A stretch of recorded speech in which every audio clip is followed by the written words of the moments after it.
GK తన పాటల పుస్తకం నుంచి సాంగ్ నెంబర్ 69. గడచిన కాలం కృపలో మమ్ము దాచిన దేవానికి స్తోత్రము. పగలు రేయి కను పాపవలే కాచిన దేవానికి స్తోత్రము. గడచిన కాలము కృపలో మమ్ము దాచిన దేవానికి స్తోత్రము. పగలు రేయి కను పాపవలే కాచిన దేవానికి స్తోత్రము. మము దాచిన దేవానికి స్తోత్రము. కాపాడిన దేవానికి స్తోత్రము. మము దాచిన దేవానికి స్తోత్రము. కాపాడిన దేవానికి స్తోత్రము. గడచిన కాలము కృపలో మమ్ము దాచిన దేవానికి స్తోత్రము.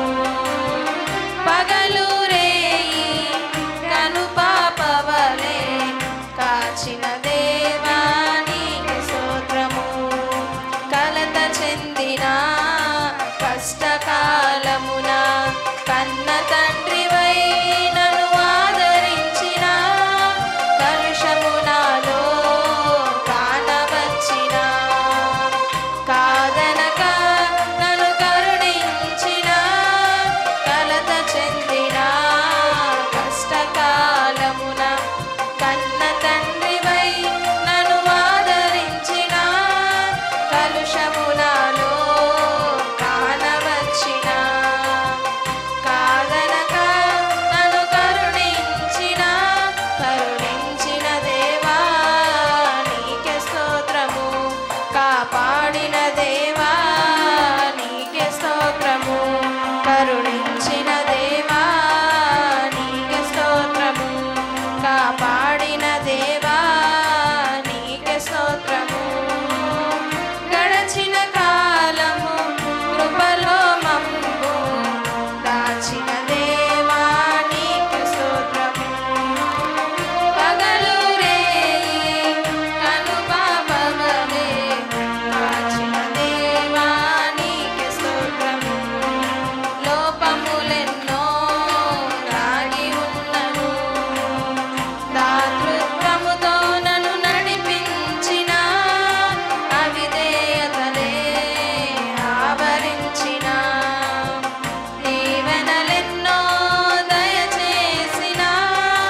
లోపములెన్నో దాగి ఉన్నను, దాతృత్వముతో నన్ను నడిపించిన, అవిధేయతలే ఆవరించిన, దీవెనలెన్నో దయచేసిన. దీవించిన దేవా నీకే స్తోత్రము. దయ చూపిన తండ్రి నీకే స్తోత్రము. దీవించిన దేవా నీకే స్తోత్రము. దయ చూపిన తండ్రి నీకే స్తోత్రము. గడచిన కాలము కృపలో మమ్ము దాచిన దేవా నీకే స్తోత్రము. పగలు రేయి కను పాపవలే కాచిన దేవా నీకే స్తోత్రము. మము దాచిన దేవా నీకే స్తోత్రము. కాపాడిన దేవా నీకే స్తోత్రము. మము దాచిన దేవా నీకే స్తోత్రము. కాపాడిన దేవా నీకే స్తోత్రము.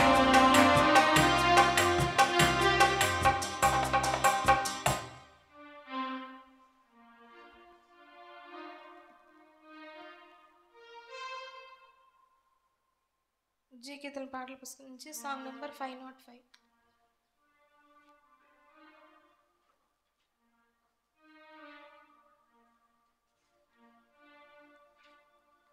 యేసు రాజుగా వచ్చుచున్నాడు, భూలోకమంతా తెలుసుకుంటాడు. యేసు రాజుగా వచ్చుచున్నాడు, భూలోకమంతా తెలుసుకుంటాడు.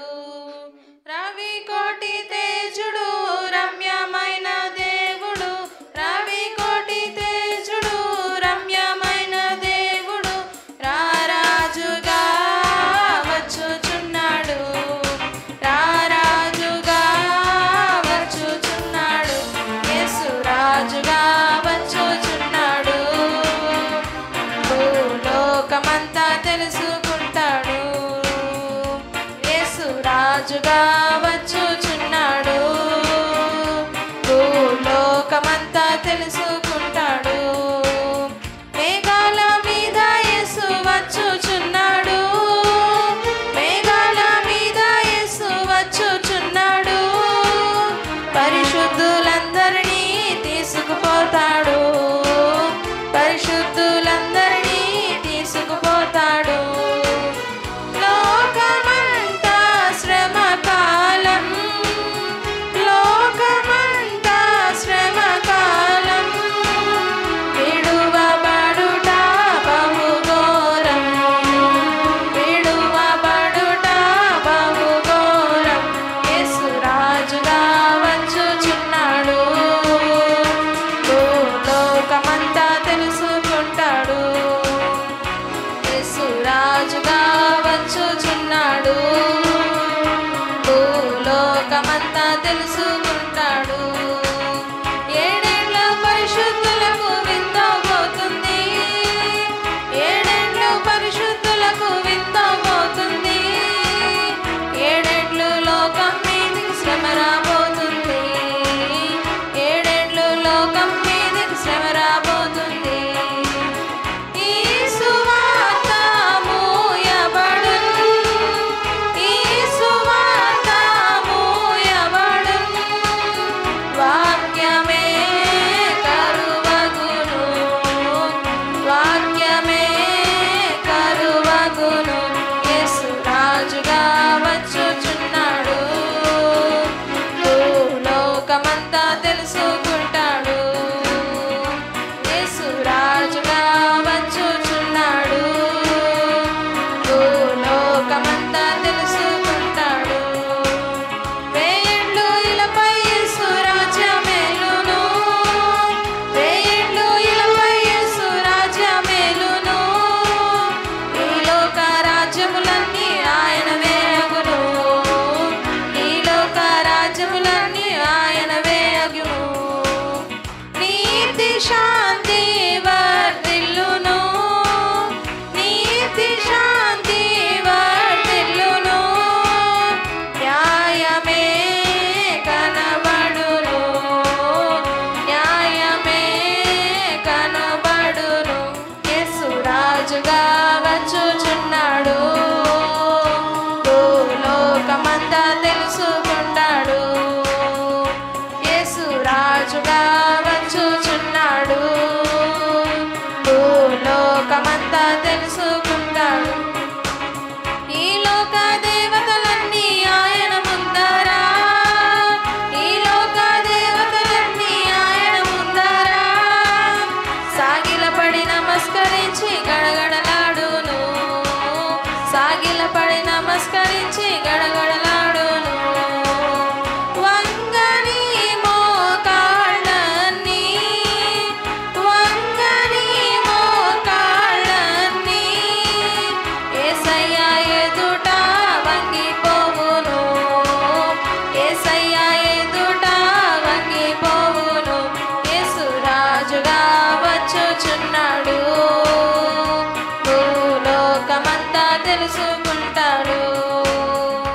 యేసు రాజుగా వచ్చుచున్నాడు, భూలోకమంతా తెలుసుకుంటాడు.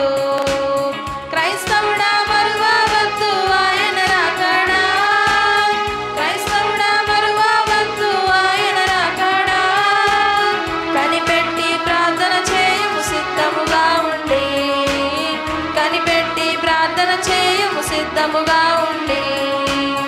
రెప్పపాటున మారాలి, రెప్పపాటున మారాలి,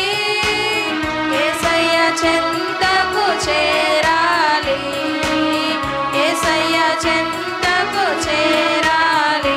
యేసు రాజుగా వచ్చుచున్నాడు. భూలోకమంతా తెలుసుకుంటాడు. యేసు రాజుగా వచ్చుచున్నాడు.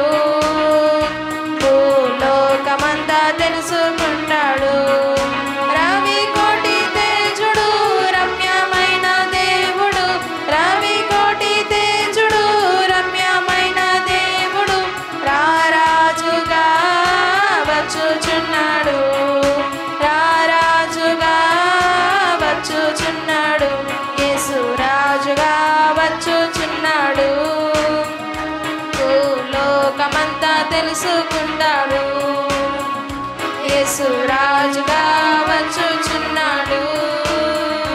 భూలోకమంతా తెలుసుకుంటాడు.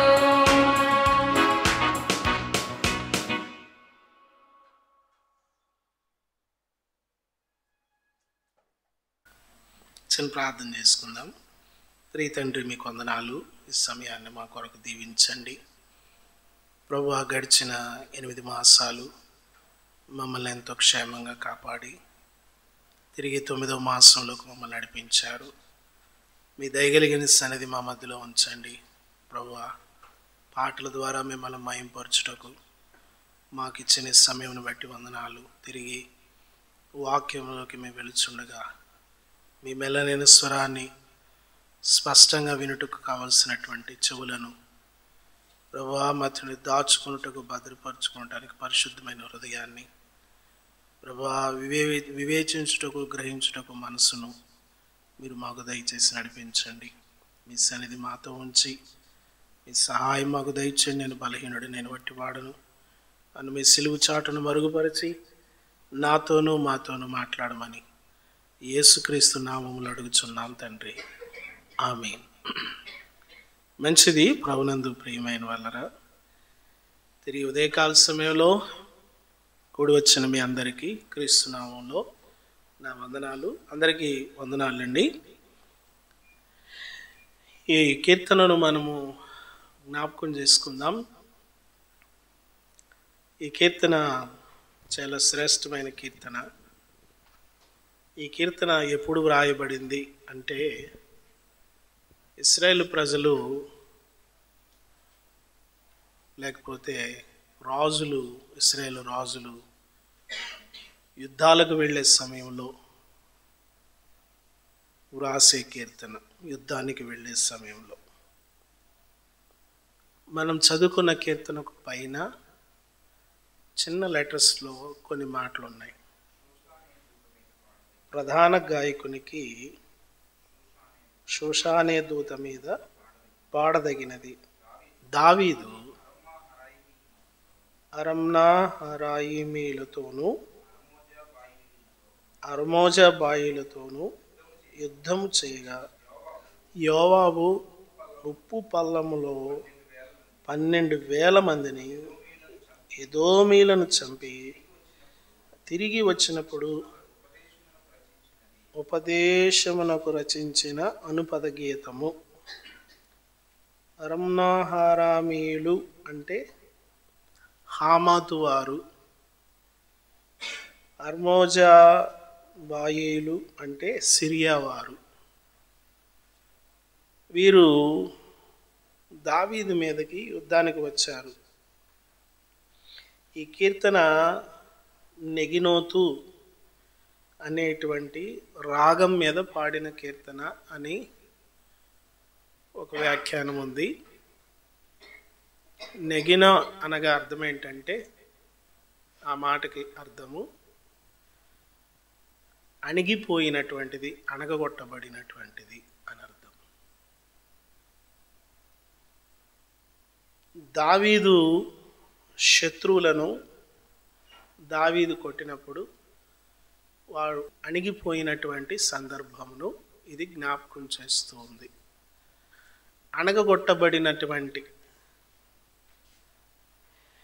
దావీదు ప్రతి పోరాటంలో కూడా విజయాన్ని, జయాన్ని చూసినటువంటి వాడు. దావీదు ఎప్పుడు కూడా యుద్ధంలో ఓడిపోయినట్లుగా మనం చూడం.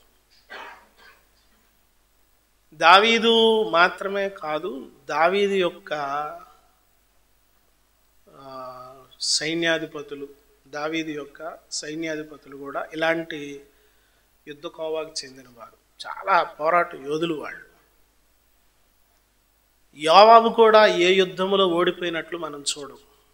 యోవాబు కూడా ఏ యుద్ధంలో ఓడిపోలేదు. మనం ఇక్కడ చూస్తే యోవాబుని ఒక యుద్ధానికి పంపిస్తే 12,000 మందిని చంపేశాడంట. సింపుల్గా ఎంతమందిని? 12,000 మందిని. ఈ కీర్తన మనము దీని యొక్క చరిత్ర మనం చూడాలంటే మొదటి దినవృత్తాంతముల గ్రంథం 18వ అధ్యాయము, 2వ సమూయేలు గ్రంథం 8వ అధ్యాయంలో దీనిని గురించినటువంటి సవివరణ అందులో ఉంది. అక్కడ కనిపిస్తుంది మనకి. మొదటి దినవృత్తాంతాలు 18:1, రెండవది 2వ సమూయేలు 8, తర్వాత 2వ సమూయేలు 10. ఈ 2 భాగాల్లో ఈ వృత్తాంతం కనిపిస్తుంది. 2వ సమూయేలు అనగానే మనకేం గుర్తు రావాలంటే దావీదు యొక్క పాపం. దావీదు పాపం చేశాడు. దావీదు పాపం చేసిన తర్వాత జరిగిన సంగతి ఏంటంటే యుద్ధాలు వచ్చేసినాయి. జీవితంలో యుద్ధాలు ఎప్పుడు వస్తాయంటే, సమస్యలు ఎప్పుడు వస్తాయంటే, ఇగో ఇలాంటి దేవునికి ఎప్పుడైతే మనము నచ్చినటువంటి పని చేస్తామో దేవుడు వాటిని అనుమతిస్తాడు. ఎందుకు దేవుడు ఇటువంటి వాతావరణాన్ని అనుమతిస్తాడు అంటే అప్పుడు దేవుని వైపుకు తిరుగుతారని. దేవుని యొక్క ఆశ ఏంటంటే మనం ఆయన వైపు తిరగాలి, మనం ఆయన చూడాలి. దావీదు ఈ పాపం ఎప్పుడైతే చేశాడో, ఆ వాతావరణం ఎప్పుడైతే వచ్చిందో, దావీదు ఈ వార్త విన్నాడు. అయ్యా, కొంచెం యుద్ధము అననుకూలంగా కనిపిస్తుంది, కొంచెం ఓడిపోయేటట్లుగా ఉన్నాము, డౌట్గా ఉంది నాకు అని యోవాబు వర్తమానం పంపిస్తున్నాడు. యుద్ధములో ఓడిపోయే వాతావరణం ఉంది అన్నప్పుడు వెంటనే ఏం చేయాలి?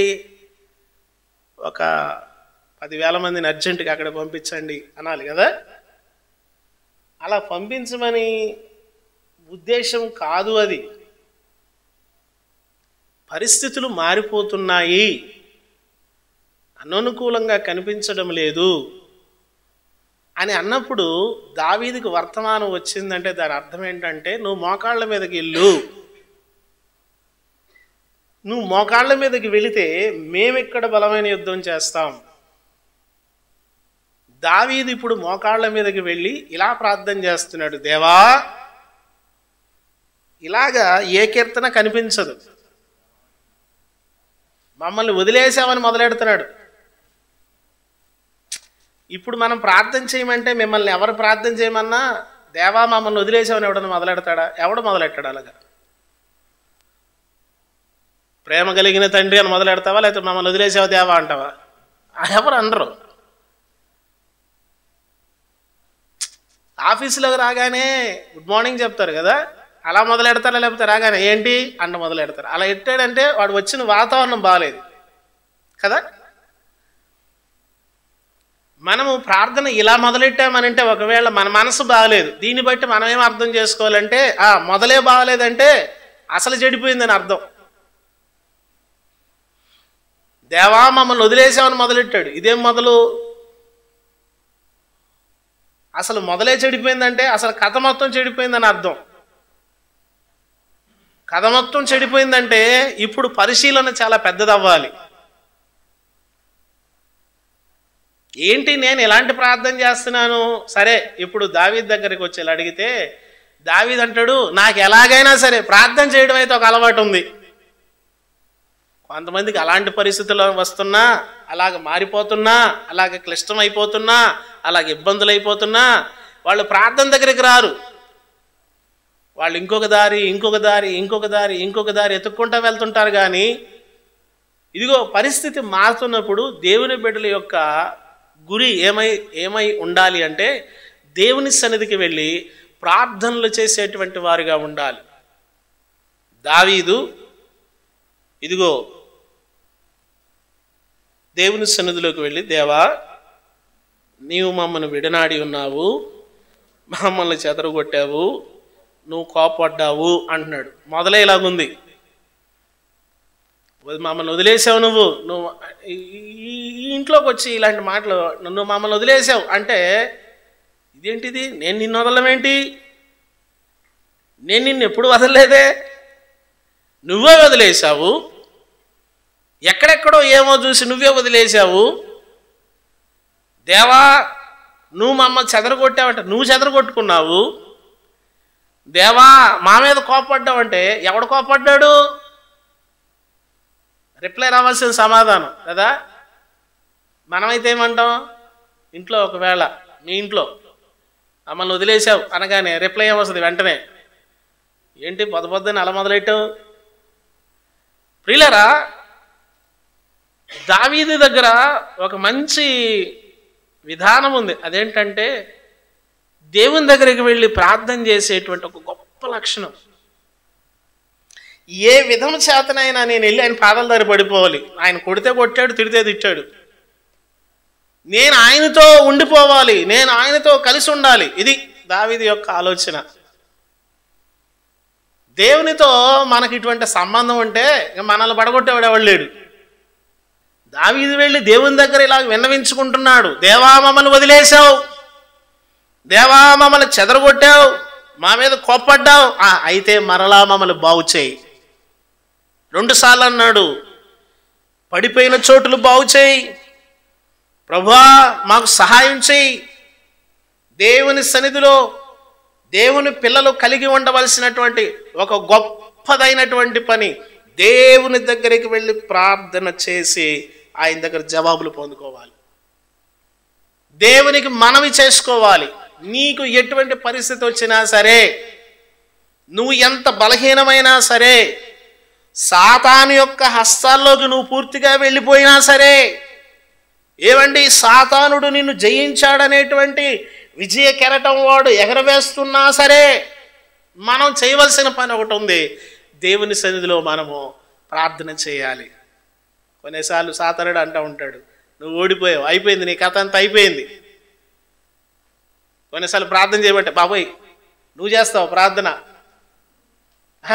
అసలు మొన్నంత అలా మాట్లాడావు, పోనీ ఒకవేళ ప్రసంగం చేయమన్నారు, నువ్వు చేస్తావు ప్రసంగం, పాట పాడమన్నారు, నువ్వు పాడతావు పాట, ఇది చేయమన్నారు, నువ్వు చేస్తావా, బైబిల్ చదువుతావు, నువ్వు బైబిల్ చదువుతావా.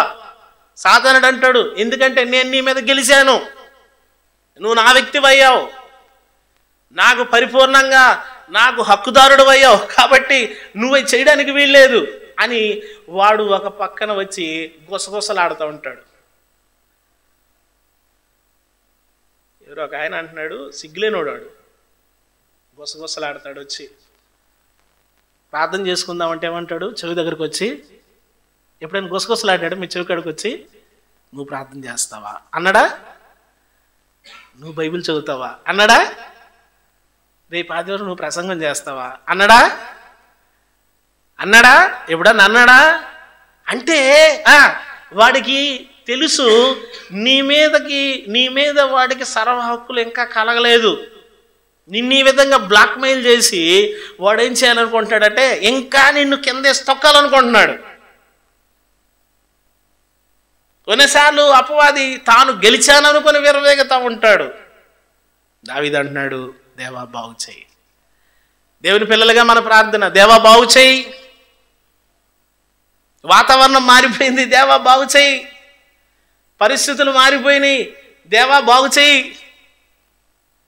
ఇంట్లో అందరికీ బాగలేదు, దేవా బాగు చేయి. ఆర్థిక పరిస్థితులు బాగలేవు, బాగు చేయి. విశ్వాసంలో చాలా ఓడిపోయాను, బాగు చేయి. నా ప్రార్థన వాతావరణం పూర్తిగా మారిపోయింది, బాగు చేయి. దేవుని సన్నిధిలో ఈ ప్రార్థన దేవునికి ఇష్టమైన ప్రార్థన.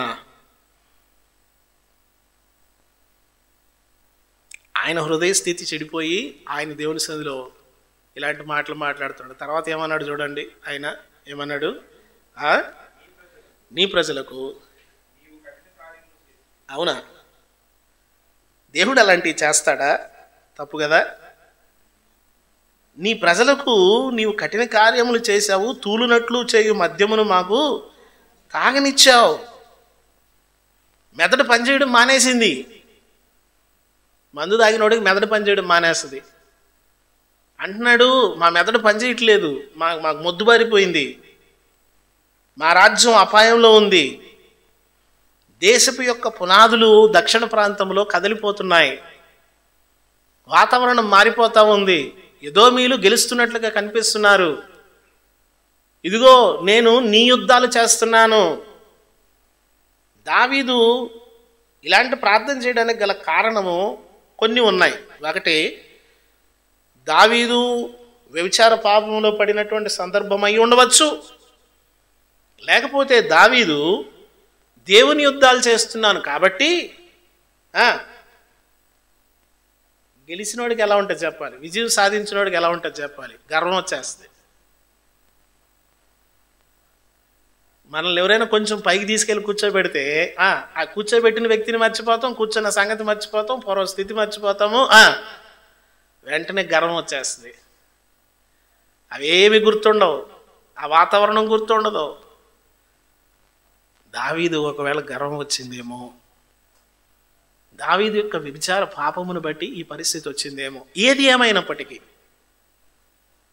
ప్రియులారా, కొన్నిసార్లు ఇటువంటి వాతావరణం వస్తే దాన్ని ప్రభు కరెక్ట్ చేయడానికి ఏం చేస్తాడంటే కొన్నిటిని మన జీవితంలోకి అనుమతిస్తాడు. కొన్నిటిని మన జీవితంలోకి దేవుడే పంపిస్తాడు, దేవుడే వాటిని నడిపిస్తాడు. వెళ్ళి కొంతమందికి సింపుల్గా చెప్తే అర్థమైపోద్ది కదా. కొంతమందికి సింపుల్గా చెప్తే అర్థమైపోద్ది, వాళ్ళు వెంటనే లోబడిపోతారు. కొంతమంది వెళ్ళిపోయి ఆ లారీ కింద పడి ప్రాణాలతో బయటపడతారే, ఓయమ్మ చచ్చిపోవాల్సింది, ఈ పూట అయిపోయింది. అప్పుడు బయటికి తీసి ఇప్పుడు అర్థమైందంట, అమ్మ ఇప్పుడు అర్థం కాకపోవడమా, మామూలుగా అర్థం అవ్వలేదు. దేవుడు రకరకాలుగా చెప్తాడు. ఏమండి, ఆదివారం చెప్తాడు, దర్శనాలు చెప్తాడు, కళ్ళలో చెప్తాడు, నువ్వు బైబిల్ చదువుతున్నాడు చెప్తున్నాడు, పరిస్థితులను బట్టి చెప్తాడు. అర్థం కావట్లేదు అనుకో, దేనికో దాని కింద పడేసేసి అప్పుడు చెప్తాడు, అప్పుడు చక్కగా అర్థమైపోద్ది.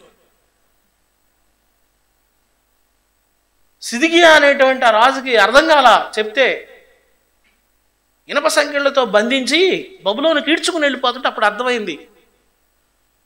ప్రవక్త కేకలు పెట్టి చెప్తే అర్థం కాల. చాలామందికి ఇదిగో ఇలాగా మత్తుగా మందు తాగినోళ్ళలాగా, అంటే ఆ 3వ వచనంలో చెప్పినట్లుగానా మద్యమును తాగనిచ్చితివి అలాగనమాట. అంటే వాళ్ళకి దేవుడు చెప్తుంటే అర్థం కాకపోయేసరికి వాళ్ళు ఇంకా కొంతమంది కఠినం చేసేసుకుంటూ వెళ్ళిపోతుంటారు, కఠినం ఇంకా కఠినం అలా వెళ్ళిపోతూనే ఉంటారు. తమ జీవితాలను వెనక్కి తీసుకుందాము, వెనక్కి వద్దామనే ఆలోచనలోకి రానే రారు. చాలామంది తమ హృదయాలను వెనక్కి తీసుకురావడానికి ఇష్టపడరు, క్రీస్తులో కట్టుకుందామని ఇష్టపడరు, యేసుక్రీస్తు మార్గంలో రావడానికి ఇష్టపడరు. చాలామంది అదేంటో అలా చెప్పగానే ఇలా కట్టుకోవాలని చెప్పేసి వాళ్ళు చక్కగా వారి జీవితాన్ని అలవర్చుకుంటారు. కొంతమందికి ముద్దుబారిపోయి ఉంటుంది, ఎక్కదు. అందుకని దేవుడు ఏం చేస్తాడంటే, ఇంత పెద్ద బండ ఏం చేస్తాడు, దామని పడేస్తాడు. అప్పుడు నా నేత్రములో తెరువబడగా, ముయ్యబడగా కాదు, అప్పుడు నేను మార్చబడి తిని అని పాడతారనమాట.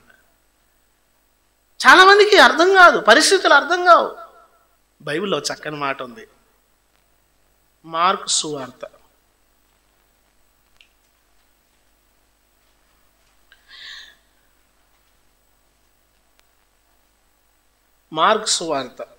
4వ అధ్యాయం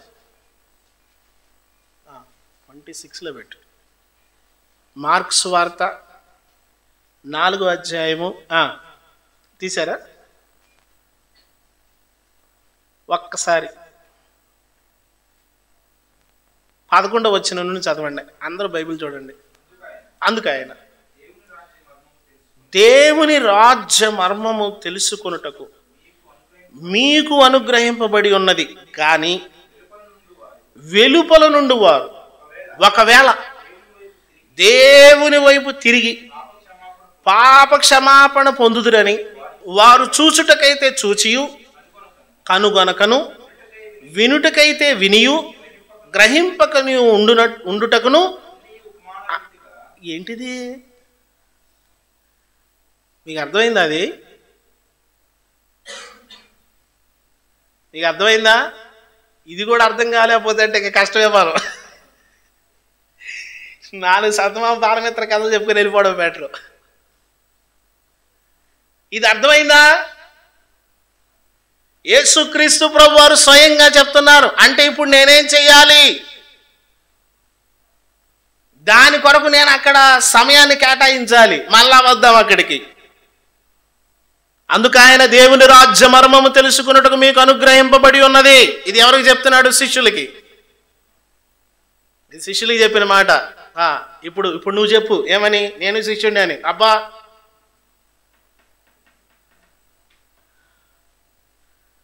అమ్మా, ఎవరు శిష్యులు ఉన్నారు, శిష్యురాలు ఉన్నారు చెప్పాలి. ఇప్పుడు యేసుక్రీస్తు ప్రభు వారు అన్నారు, మీరు వెళ్ళి సర్వ సృష్టికి వెళ్ళి సకల జనులకు సువార్త ప్రకటించండి, అందరినీ నా శిష్యులుగా చేసేయండి అన్నాడు. ఎవరు? నాకు శిష్యులుగా చేసేయండి. యేసు ప్రభు మనకు కానీ గురువు అయితే మనకు ఈ వాక్యం అప్లికేబుల్ అవుతుంది. ఈ వాక్యం మనకు చక్కగా బోధపడుతుంది. ఆయన అన్నాడు, మీకు అనుగ్రహింపబడి ఉన్నది. ఎవరికి? ఇంక తర్వాత మాట అన్నాడు, కానీ వెలుపల నుండి వారు, అదిగో వాళ్ళు దేవుని వైపు తిరిగేస్తారేమో, పాప క్షమాపణ పొందేస్తారేమో, వారు చూచుటకైతే చూచి, కనుగొనకను, వినుటకైతే వినియు, గ్రహింపకను ఉండునట్లు అన్నీ ఇలా చెప్పాడంట. ఇదేంటిది? ఇలా చెప్తే ఎలాగ మరి? ఇదేమన్యాయం ఇది? అంటే నేనేం చేయాలా? నేను తడువులాడి కనుగొనాలా? నేను దానికోసం పరిశీలన చెయ్యాలా? దానికోసం నేను పరిగెత్తాలా? దానికోసంగా నేను నా ప్రయత్నం చెయ్యాలా?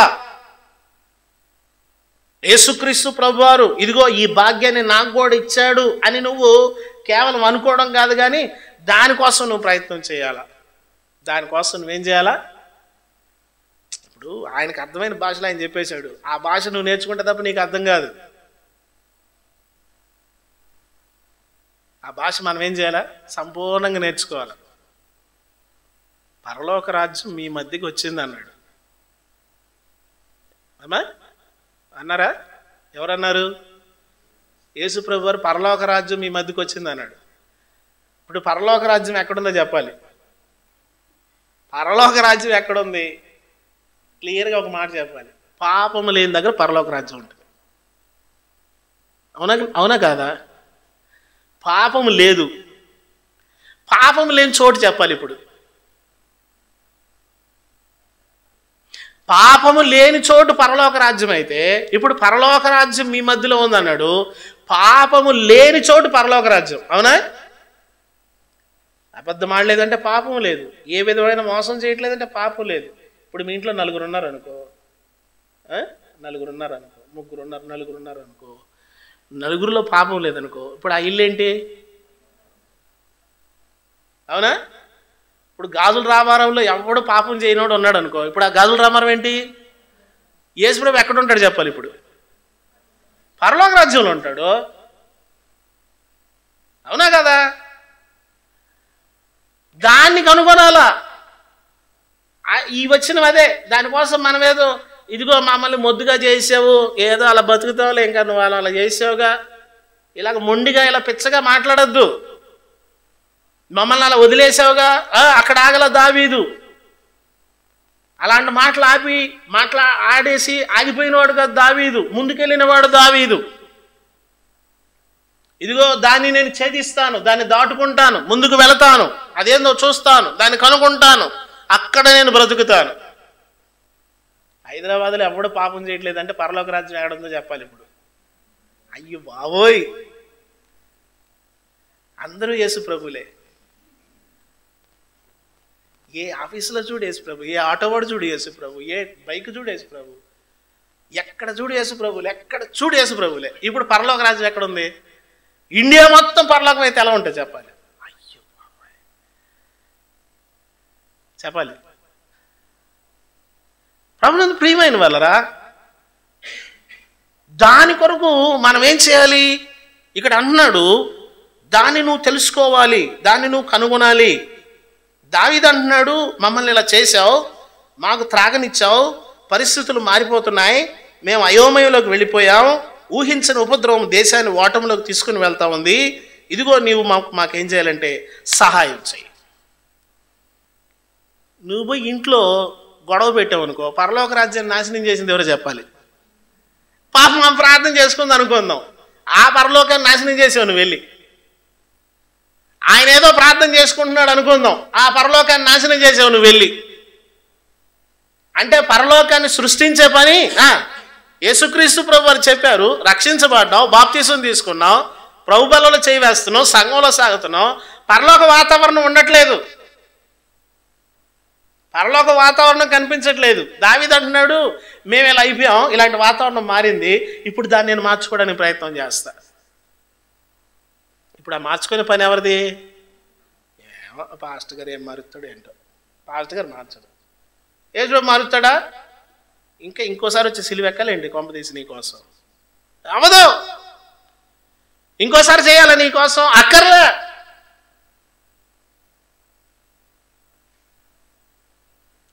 నాకున్న జీవితాన్ని నేను క్రమక్రమంగా దాన్ని మార్చుకుంటా రావాలి. ఒక్కసారి అవద్దా అమ్మా?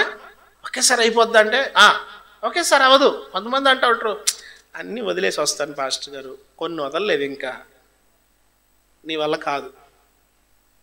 నువ్వేం చేయాలా?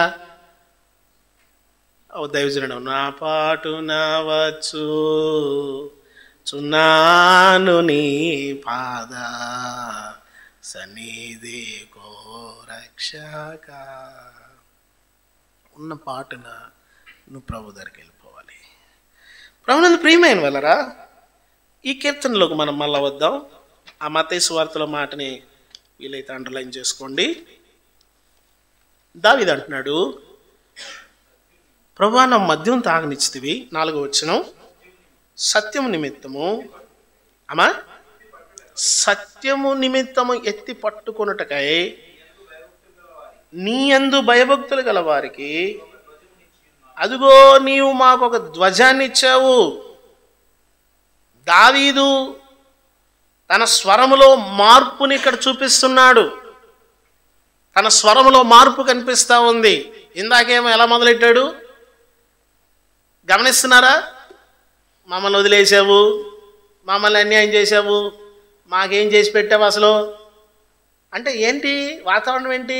అక్కడికి వెళితే కొంచెం కొంచెంగా మార్పు అనేది వస్తుంది. దావీదు స్వరంలో మార్పు కనిపిస్తూ ఉంది, చిన్న చేంజ్ కనిపించింది. అంటే ఆ ప్రసన్నత దావీదు యొక్క హృదయంలో మార్పుని తీసుకొస్తా ఉంది.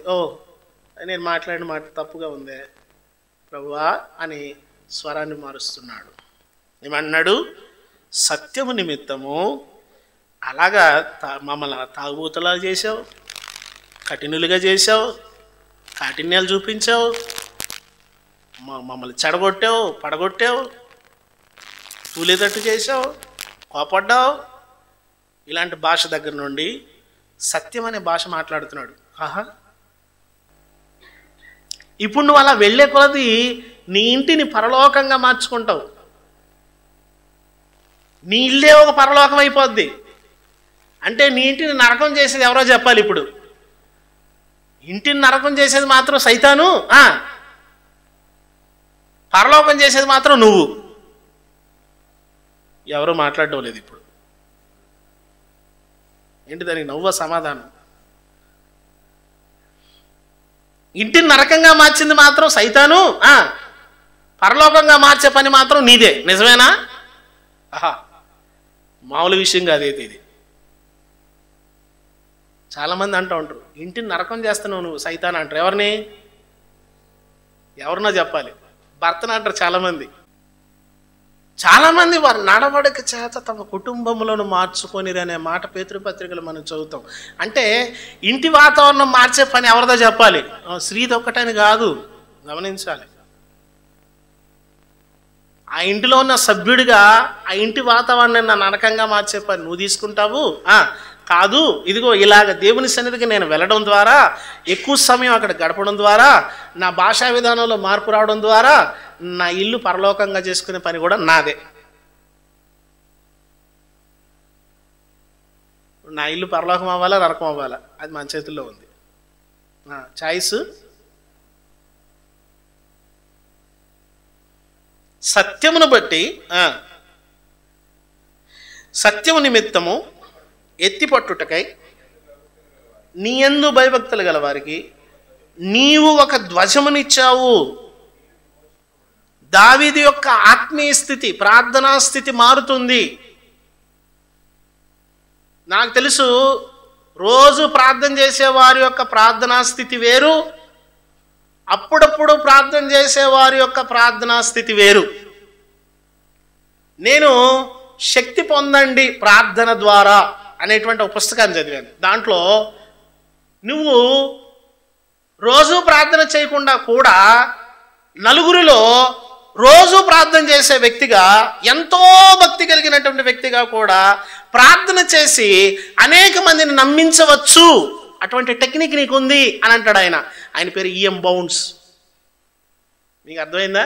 మళ్ళీ ఇదంతా చెప్పాలంటే కష్టం నాకు. చాలాసార్లు అపవాది ఏమంటాడంటే, నువ్వు చాలా తెలివిగా ఈ టైంలో నువ్వు వ్యవహరించాలి, నీకు అర్థం కావట్లేదు, నా మాట నువ్వు ఇలా చాలా చాలా జాగ్రత్తగా నువ్వు ఇక్కడ నడుచుకోవాలి. మిత్రమా, నేను నీ క్షేమం కోరుతున్నాను. ఎవడో మిత్రమా, చాలా జాగ్రత్త, నువ్వు ఈ టైంలో ఎలా ఉండాలో తెలుసా, ఇలా నడవాలి, ఇలా ఉంటే నిన్నెవడు పట్టుకోడు, నువ్వెవడికి దొరకవు, ప్రస్తుతానికి కథ అయితే ముగించుకొని బయటకు వెళ్ళిపోవచ్చు ఇలా నడిస్తే అంటాడు. దావీదు దేవుని పాదాల దగ్గరికి వెళ్తున్నప్పుడు ఆయన వాతావరణం మారుతుంది, ఆయన ఆత్మీయ స్థితి మారుతుంది.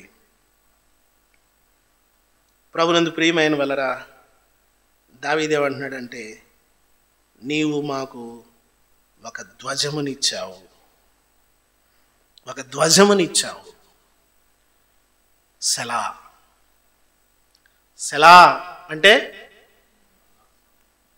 సెలా. సెలా అంటే ఇంకొకసారి చెప్పు, గట్టిగా చెప్పు, ఆగి చెప్పు. ఎందుకు ఆగాలంటే అక్కడ ధ్వజం ఉంది. ఎవరా ధ్వజం అంటే యేసుక్రీస్తే. యేసుక్రీస్తు ప్రభువారు అదిగో వారికి విజయాన్ని చేకూర్చేటువంటి వాడు. ప్రభునందు ప్రియమైన వలరా, దావీదు దేవుని యొక్క యుద్ధాలు చేస్తూ వచ్చాడు.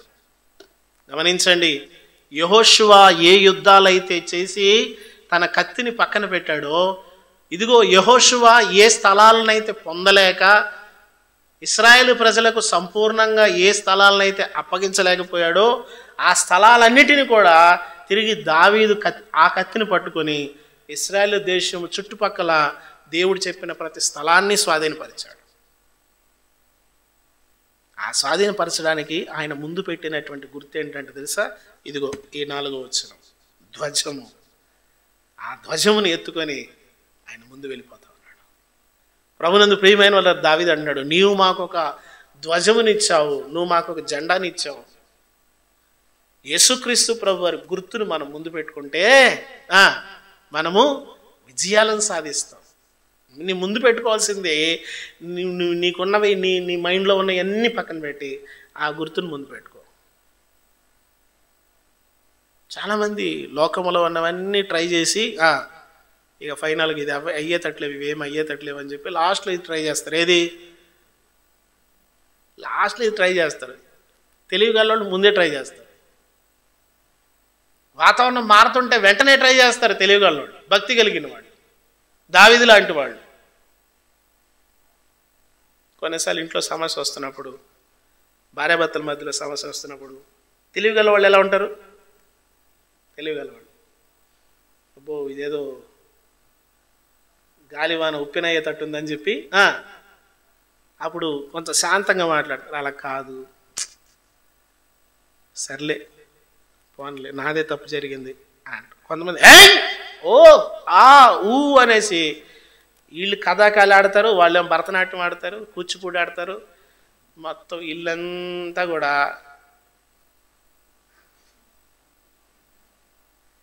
ఇప్పుడు ఇప్పుడు చర్చిలోకి వచ్చి అలాంటి వాళ్ళు కూడా చర్చిలోకి వచ్చి మా ఇల్లు పరలోకం అంటే చెప్పాలి. పరలోకమేనా? పరలోకమేనా? నేను పరలోకమే పాస్టర్ గారు, ఆయనే పరలోకం కాదు. నాకు తెలిసి 99% ఆడవాళ్ళు అంటారు ఈ మాట ఎక్కువగా. ఎందుకో మీరు అలా చూస్తున్నారు. చర్చ అయిపోగానే స్పీడ్గా కిందకి వెళ్ళిపోతా కదా.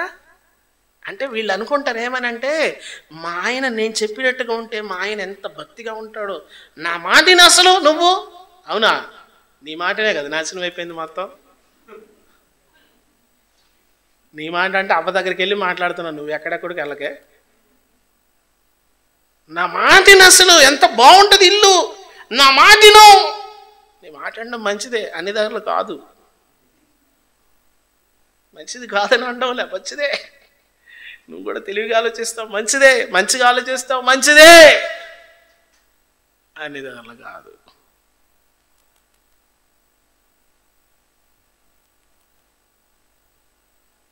ఆ ఇంటిని మార్చే పని ఎవరితో చెప్పాలి ఇప్పుడు? మీరు వాళ్ళ మీద తోసేద్దే. ఆ ఇంటిని మార్చే పని ఎవరిది చెప్పాలి? ఎవరిది?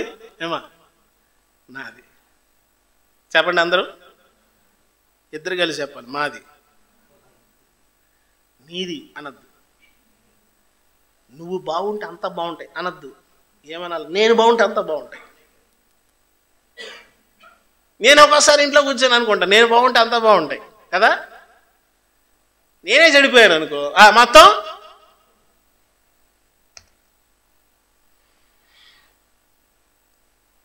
ప్రభునందు ప్రియమైన వాళ్ళరా, దావీదు అంటున్నాడు, నువ్వు మాకు ఒక ధ్వజం ఇచ్చావు. భాష మారిపోయింది, పలుకు మారిపోయింది. ఎలా మొదలుపెట్టి ఎలా ముగింపులోకి తీసుకొస్తున్నాడు చూడు కీర్తన. నీ ప్రియులు విమోచింపబడినట్లు. మేము ఎవరివో తెలుసా? నీకు ప్రియులు. నిజంగా దావీదు భాషలో మార్పును చూస్తే, దావీదా ఈ భాష నీకు ఎక్కడ మారింది? అసలు ఈ భాష సరైంది కాదే. అడవులంబడి తిరిగేవాడు భాష ఎలా ఉంటుంది? దావీదు వెళ్తే ఎంతమందిని నరుకుతాడు? దావీదుని చంపిన వాళ్ళు లిస్ట్ తీస్తే ఇశ్రాయేల్ దేశంలో ఉన్న ఆ జనాభా కంటే ఎక్కువ మందిని చంపేసి ఉంటాడు. సింగల్కి వెళ్ళిపోయి ఒక్కొక్క యుద్ధానికి సింగల్కి వెళ్ళిపోయి కొట్టుకొచ్చేస్తాడు మనోడు. దావీదు పేరు చెప్తేనే భయం. ఆ చుట్టుపక్కల ఉన్న చిన్న చిన్న రాజ్యాలన్నిటికి కూడా దావీదు పేరు చెప్తేనే హడలెత్తిపోతారు. ఓమో దావీదు వస్తున్నాడా, రావద్దని చెప్పు, గులామని చెప్పు అంటారు. ఆయన పేరు చెప్పుకునే సొలొమోను ఇవన్నీ కొట్టేశాడు. మా నాన్న వదా వినానా, సరే సరే సరెండర్. దావీదు పేరు చెప్తే అంత భయం. ఈ దావీదు ఎక్కడ సంపాదించాడు ఇదంతా అంటే, ఇదిగో ఎంత దేవునికి విధేయుడు. ఆయన భాష ఎక్కడ మారిపోతుంది. ఎంత యుద్ధ వీరుడు. ఎలాంటి మాటలు యుద్ధం టైంలో ప్రియులారా అంటాడా? చెప్పాలి. ఎవరు మాట్లాడతారా? ప్రియులారా, గౌరవనీయులైన ప్రియులారా, మీరు కత్తి ఇటు దూయండి, ఇటు పక్క దూయండి అంటాడు. ఎవడన్నా ఎంత ఇసురుగా ఉంటాయి మాటలు. ఆ డాలు పట్టుకొని తిరగడం, అటు రావడం, ఇటు రావడం.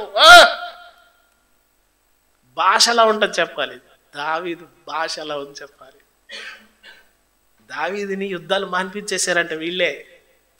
ఒకసారి దావీదు ఒక యుద్ధంలోకి వెళ్తే ఎవడో వచ్చి మీద పడిపోయాడు దావీదు మీద.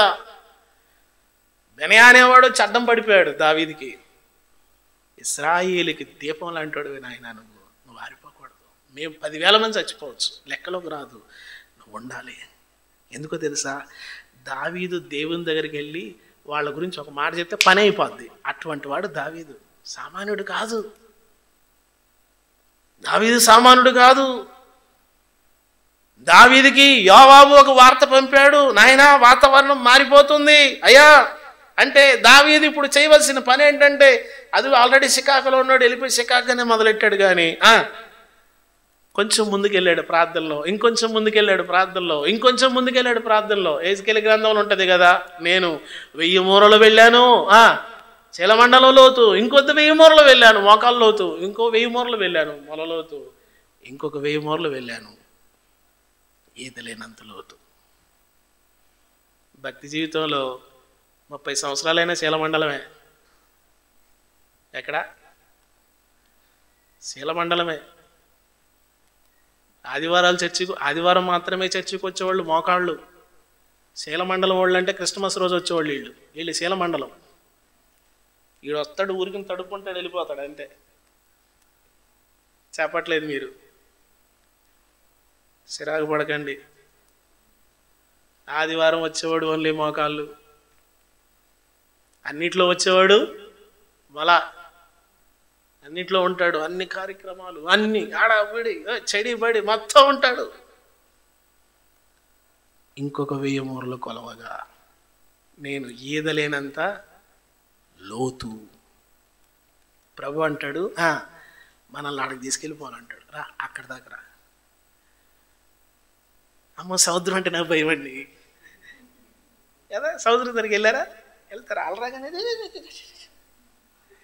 మళ్ళీ వాళ్ళు పాదాల వరకు బాధపడతాడు. కొంతమంది ఉంటాడు, ఆడే ఉంటాడు వాడు అక్కడ పడుతుంటాడు. రే వాడు చూడరా, చూసారా మీరు? వాడు చూడరా, వాడు చూడరా. నువ్వు వాడిని చూడటమే తప్ప అక్కడ పోవు ఎప్పుడు. చాలామంది ఆడ భక్తి జీవులు పేతురు చూడరే, అడుగుడు దావించుడు. అబ్బా వాళ్ళు సినిమాలు కొనంట, కుక్కల బొమ్మలో కూడా వెళ్ళమ్మా. అర్థమైందా? దేవుని కొరకు మనము కింద అంటాడు శూర కార్యాలు.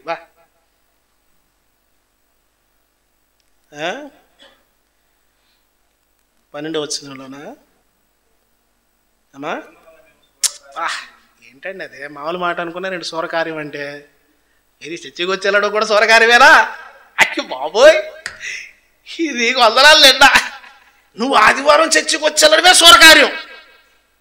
బాబోయ్, ఓరే నాయన, ఏదో ఒక మీరు తక్కువ అనుకుంటారు పాస్టర్ గారు చర్చికి రావడం, 2 గంటలు ఇవ్వడం ఏమనుకుంటున్నారు? శూరకార్యం ఇది. ఇదే శూరకార్యం. ఈ శూరకార్యంతో నువ్వు ఇంటిని పరలోకం చేసేసావంటే ఇక నిన్ను మామూలుగా నువ్వు దోతే. నిజం. చర్చికి వచ్చి కూర్చొని 2 పాటలు పాడి అలా అనేసి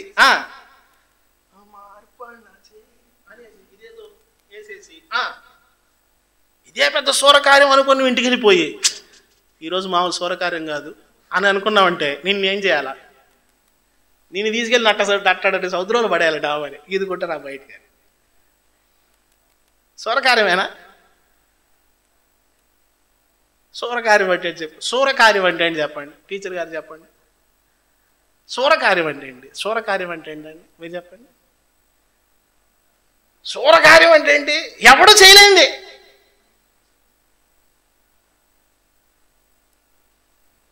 ఎవడు చేయలేంది కదా, గొప్పది కదా, పెద్దది కదా, ఘనమైంది కదా, చాలా పెద్దది కదా. భక్తి జీవితంలో శూరకార్యం ఏంటో చెప్పు నువ్వు.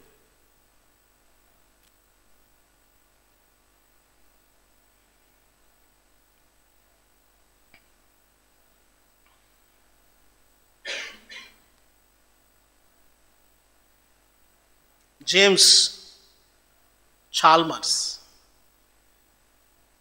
ఆయన మిషనరీగా వెళ్ళాడంట న్యూగినియా దేశానికి, ఆ అరణ్య ప్రాంతానికి, నరమాంస భక్షకుల మధ్యలో మిషనరీగా వెళ్ళాడు. 10 మంది వెళ్ళారంటే యవనస్తులు ఆయనతో పాటు. వెళ్ళగానే బాణాన్ని చంపేసి కోసుకొని వలుచుకొని తినేశారు. వాళ్ళు తినేశారు అంతే. పులుసు పెట్టుకొని ఏపుడు కొంత పెట్టుకొని మనిషిని తినేస్తారు వాళ్ళు. బా దొరికాడు రా మనకని 11 మందిని తినేశారు పట్టుకొని. సూరకార్యం ఉంటుంది. ఆయన నరమాంస భక్షకుడు. కొన్ని వేల మంది ఆ ప్రాంతంలో ఉండేవారు. వాళ్ళకి దేవుని సువార్త చెప్పాలని చెప్పి వెళ్ళాడు ఆయన. జేమ్స్ చార్లెస్ చంపేసి తినేస్తే లూయిస్ అనేటువంటి ఆయన వెళ్ళాడంట.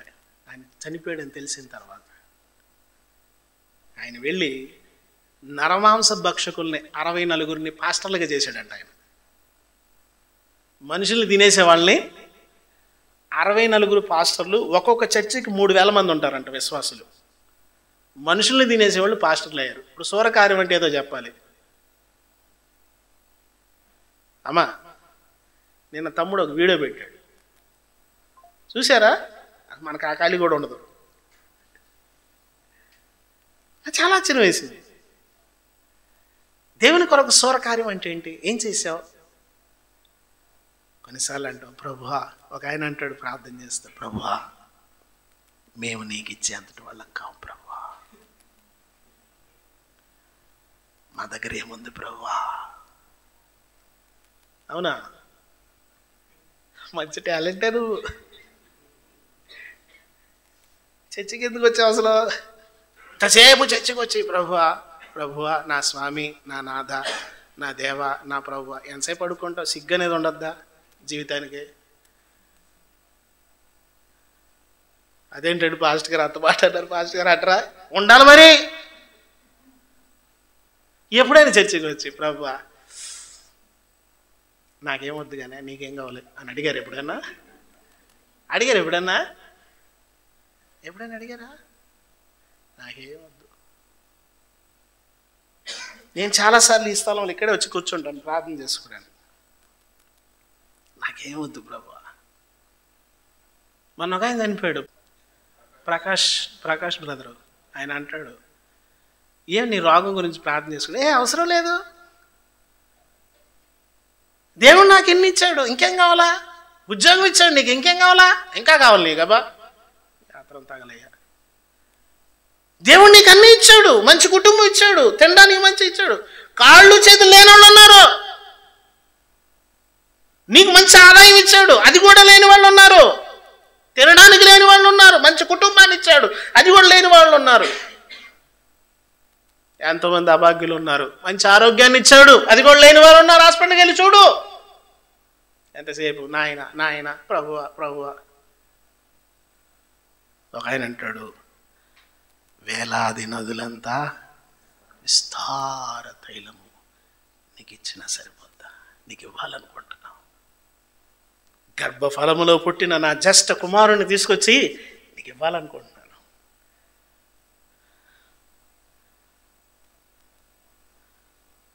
ఆదాము అవ్వలు చెప్పుంటారేమో, నానా మనం దేవునికి ఇవ్వాలరా. తెలివి ఎక్కువైపోయినాడు అంటాడు. ఏమని? దేవుడే మనకి ఇవ్వాలి, దేవునికి మనం ఏమి ఇవ్వకూడదు. అవునా? చెప్పట్లేదు, ఎవరు మాట్లాడరు. చూడండి, ఆదామని ఉంటాడు, అవ్వలని ఉంటారు. నానా ఇదంతా చూడు, ఇవన్నీ దేవుడు ఇచ్చాడు నాన్న. తోట ఎంత బాగుంది చూడు, ఈ నదులు చూడు, ఈ సస్యశ్యామలం చూడు. నేనే ఒకరోజు మీ అమ్మ మాటిన పండు తిన్నాను నాన్న. దేవుడు బయటకు పంపించాడు. దేవుడు చాలా మంచివాడు. ఒకడి హృదయంలో కోపం పెరిగిపోయింది, ఒకడి హృదయంలో ప్రేమ పెరిగిపోయింది. వీళ్ళిద్దరూ పని చేశారు. ఒకరోజు అర్పణ తెచ్చారు. నువ్వు తీసుకునే దాన్ని బట్టి, నువ్వు రిసీవ్ చేసుకునే దాన్ని బట్టి దేవుని సన్నిధిలో నువ్వు ఇచ్చేది ఉంటుంది. నువ్వు ఎలా రిసీవ్ చేసుకుంటావు, వాక్యాన్ని హృదయంలోకి ఎలా రిసీవ్ చేసుకుంటావు, నీ జీవితంలోకి దేవుని సన్నిధిని ఎలాగ తీసుకుంటావు, అలా ఉంటే దేవుని సన్నిధిలో నువ్వు ఇచ్చేది. నేను ఇక్కడ అర్పణ గురించి మాట్లాడడం లేదు.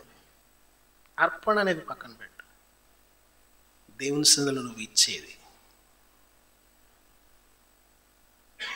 దేవుని సన్నిధిలో నువ్వు వచ్చినప్పుడు, నువ్వు వచ్చావు అనుకో మందిరానికి, నువ్వు మందిరానికి వచ్చావు ఈరోజు, ఏమని చెప్పాలా? ప్రభువా నీకేం కావాలి? ప్రభు నీకేం కావాలని అడిగితే ప్రభుకి ఏమీ గలవు నువ్వు? దీనికి డైలాగ్ అదే, నీకు ఇచ్చే అంతటోళం కాదని.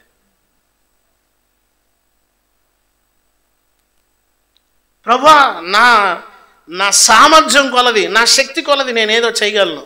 ప్రభువా నా ద్వారా నీకేం కావాలి? నీకిష్టమైనది కావాలి దేవునికి, బలి అర్పణ కోరలేదు దేవుడు. అబ్రాహాముతో అన్నాడు, నాకేం వద్దు,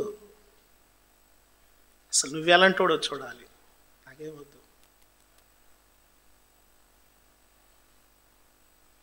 అబ్రాహాముని పంపించేస్తున్నాడు, తీసుకెళ్ళిపోయి కొడుకుని, అదిగో అక్కడ పొట్టేలు తెచ్చుకో. అబ్రాహాము హృదయాన్ని చూడు. అబ్రాహాము హృదయము దేవునికి పిచ్చగా నచ్చేసింది. అబ్రామా, నీవు దేవునికి భయపడువాడవని నువ్వు ఈ పని చేయడం ద్వారా నాకు తెలిసింది. అబ్రామా, నువ్వు చేసే పని ద్వారా నువ్వు దేవునికి భయపడుతున్నావా లేదా అని తెలుస్తుంది. అది నువ్వు చేసే పని ద్వారా నువ్వు దేవునికి భయపడుతున్నావా, దేవునికి భయపడడం లేదా అని తెలుసుకోవాలి. ఈ కార్యము చేసినందున అంటాడు దేవుడు, ఈ కార్యము చేసినందున నువ్వు ఇలా చేశావు కాబట్టి అబ్రామా వెళ్ళిపో, నీ కుమారుడిని తీసుకొని. ఒకసారి చదవండి ఆ మాట.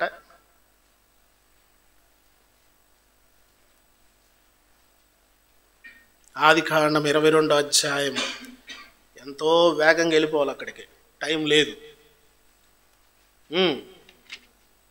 అమ్మా 12వ వచనమా, అప్పుడు ఆయన చెయ్యి వేయొద్దు, నీ కుమారుని నాకు ఇయ్య వెనుక తీయలేదు గనుక ఇందువలన, ఈ పని వలన నాకు కనబడింది.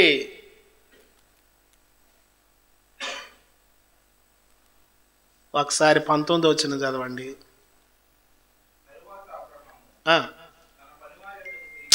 అదేంటండి అక్కడ? తర్వాత అబ్రహాము ఎవరు పైకి వెళ్ళారు, ఎవరు కిందకు వచ్చారు చెప్పాలి. ఇప్పుడు ఇస్సాకు సైలెంట్ అయ్యాడా? ఇస్సాకు సైలెంట్ అయిపోయాడు. అక్కడ ఇస్సాకు కనిపించలేదు. కనిపించాడా? దేవుని దృష్టిలో ఇస్సాకు బలైపోయాడు. దేవుని దృష్టిలో ఇస్సాకు బలైపోయాడు. అబ్రహామా బలైపోయింది. అక్కడ కిందకి పైకి వెళ్ళినప్పుడు ఏమని ఉంటుంది? అబ్రహాము ఇస్సాకు కొండ ఎక్కననుంది. దిగొచ్చేటప్పుడు ఏమని తెలుసా? అబ్రహాము పనివారి దగ్గర దిగొచ్చిననుంది. అంటే ఇస్సాకు దిగిరాలా? వచ్చాడు. అయితే దేవుని దృష్టిలో ఇస్సాకు బలైపోయాడు. బలి తీసుకున్నాడా అని అబ్రహాముని అడిగితే కుక్కలు పెట్టేడుచుంటాడు అబ్రహాం. అయ్యో దేవునికి నేను ఇయ్యలేకపోయానయ్యా, ఆయన తీసుకోలేదయ్యా, తీసుకుంటాడేమో ఆశగా వెళ్ళానయ్యా, దేవునికి ఇవ్వడమే నాకు ఆశయ్యా. ఈ కార్యము చేసినందున ఆ మాట అద్భుతమైన మాట, దేవుడు అన్న మాట అది. మనము ఈ పని నువ్వు చేయటం ద్వారా, ఇలాగ నువ్వు ప్రవర్తించుట ద్వారా నువ్వు దేవునికి భయపడువాడు అని నాకు కనబడుతుంది అని దేవుడు నిన్ను గురించి అంటే, ఈ ప్రపంచంలో అబ్రాహాం పక్క నేను కూర్చోబెట్టేయచ్చు, ఏ డౌట్ లేదే కాదు. ఈ పని చేయడం ద్వారా నువ్వంటే నాకు అసహ్యమైందని అంటే, బా, ఆ మాట ఎవరిని అన్నాడు చెప్పండి? ఒక పెద్ద పాస్టర్ గారిని అన్నాడు, బిలాము. ఈ పని చేయడం ద్వారా నువ్వు నాకు భయపడేవాడు అని అర్థమవుతుందని అబ్రాహాము గురించి అంటే, నువ్వు ఇలా చేయడం ద్వారా నాకు అసహ్యం కలుగుతుంది, నీ నడత నా ఎదుట విపరీతమైంది అంటాడు దేవుడు. విపరీతంగా ఉంది, విపరీతంగా ఉంది, చెయ్యి, నీ నడక నాకు నచ్చట్లేదు. బిలాం అనేటువంటి ఆయన కక్కుర్తిగా పరిగెత్తుతాడు డబ్బు కోసం నేటి దినాల్లో. వాస్తవానికి ఈరోజు ధనాశ గురించి చెప్పాలి. ఆ 7 ఇది లాస్ట్. సర్లే రేపు వారానికి వాయిదా పెట్టేదాన్ని.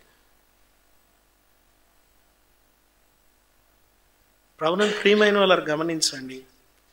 మనము చేసేటువంటి పని ద్వారా నువ్వు ఎటువంటి వాడు అర్థమైపోద్ది. నువ్వు చేసే పని ద్వారా నీ ఇంట్లో పరలోకం వస్తుంది. నువ్వు చేసే పని ద్వారా నువ్వు దేవునికి అయిష్టమైన వాడు వారు అర్థమవుద్ది. నువ్వు చేసే పని ద్వారా నీ ఇంట్లో నరకం వస్తుంది. ఇప్పుడు దాన్ని తీసుకొచ్చే పని, దాన్ని కట్టే పని, దాన్ని పడగొట్టే పని ఎవరిది? ఇప్పుడు పండు తినింది మీ నాన్నేమో దైవికంగా చెప్పాడు. నువ్వెందుకు అనవసరం కోపం పెట్టుకున్నావు? నిన్నెవడు కోపం పెట్టుకోమన్నాడు? నువ్వు కోపం పెట్టుకోవడం వల్ల నష్టం ఎవరికి వచ్చింది? నష్టం నీకు వచ్చింది. దేశదిమ్మర అయిపోయింది నువ్వు కదా. ఎక్కడెక్కడికో పరిగెత్తుకుంటూ వెళ్ళింది నువ్వు కదా. వంట రోడ్డు అయిపోయింది నువ్వు కదా. చాలా దూరం వెళ్ళిపోయింది నువ్వు కదా. ప్రభువునందు ప్రియమైన వాళ్ళరా, మనము దేవుని భయపడే వారముగా ఉండాలి. దావీదు అంటున్నాడు, నీవు మాకు ధ్వజమునిచ్చావు. తర్వాత నీ ప్రియులు విమోచింపబడినట్లు రక్షించుము. రక్షించి నాకు ఉత్తరమేమో. కుడి చేతితో మమ్మల్ని రక్షించు. దేవుడు మాట ఇచ్చాడు. భాష మారిపోయింది. ఎంత బాగుందండి భాష. దేవుడు మాటిస్తే ఎలా ఉంటుంది? దేవుడు ఒక్క మాట సెలవిస్తే చాలు. అంటాడు, మాట మాత్రము సెలవిమ్ము నా దాసుడు. అద్భుతమైన మాట అది. నువ్వు ఒక మాట చెప్పేయి చాలు. మాట ఏం చేస్తుంది? బయలుదేరి వెళ్ళిపోతుంది. దేవుడు తన పరిశుద్ధత తోడని మాట ఇచ్చాడు. నేను ఎక్కడైనా మీటింగ్కి వెళ్తే మీకులా కూర్చుంటే నేనేమని అడుగుతాను తెలుసా? ప్రసంగం అంతా నాకు వద్దు ప్రభు అంట. ప్రసంగం అంతా నాకు వద్దు, ఒక్క మాట చాలు. ఒక్క మాట ఇస్తే ఇక్కడి నుంచి వెళ్తాను. ఇంత దూరం కష్టపడి వచ్చాను, పెట్రోల్కి ఎంత ఖర్చు అయింది ఇవన్నీ చెప్తా దేవునికి. చాలా ఖర్చు పెట్టుకుని వచ్చాను, నా టైం అంతా ఖర్చు పెట్టుకొచ్చాను. ఒక్క మాట మాట్లాడితే సంతోషంగా వెళ్ళిపోతా. ప్రభు ఒక్క మాట మాట్లాడు. దేవుని బతిమాలి నేను అడిగేది అదొక్కటే, ఒక్క మాట మాట్లాడు. ఒక్క మాట సెలవేమో నీ దాసుడు బాగుపడతాడు. ఒక్క మాట. దేవుడు పరిశుద్ధతోడని మాటిస్తే కింద మారిపోయింది చూడండి.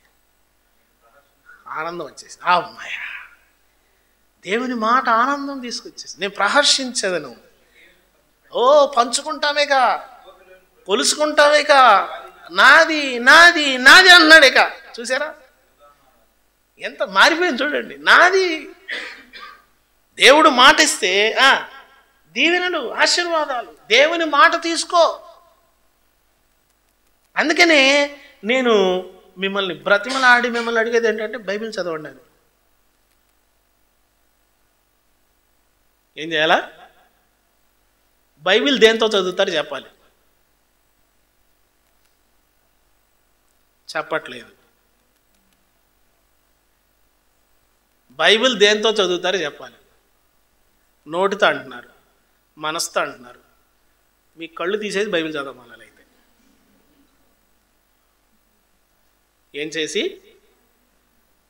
మీరు నోటితో చదువుతామన్నారు, అవునా? కరెక్టే. అది కూడా